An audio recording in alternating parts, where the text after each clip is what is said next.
The shock waves from the attack on America are being felt far beyond the immediate targets in New York and in our nation's capital, Washington. CBS News correspondents are standing by with that part of the story, beginning with Cynthia Bowers in Chicago. Cynthia, good evening.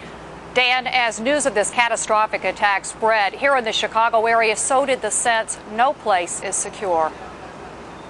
I was scared. I was very scared.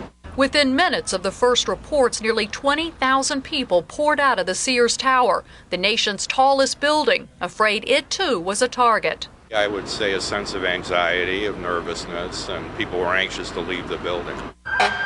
Evacuations were ordered in the famed Chicago Loop, including the Board of Trade. Everyone's concerned. You could see the look on their face. One by one, federal buildings, museums, and colleges closed down.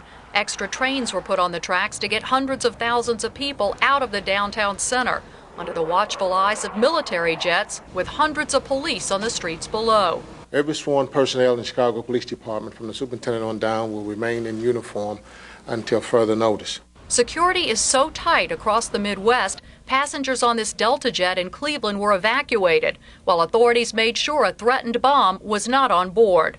As business ground to a halt in Cleveland, workers heading home clogged roadways. Landmarks like the Arch in St. Louis were emptied. I just felt like better than sitting home watching that news, help me feel like I'm doing something.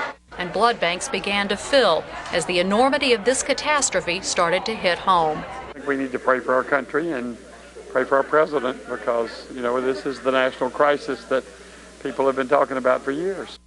With Americans feeling so vulnerable, officials here in Chicago and everywhere tonight are walking a fine line between taking the necessary precautions without creating additional panic. Dan? Cynthia Bowers in Chicago.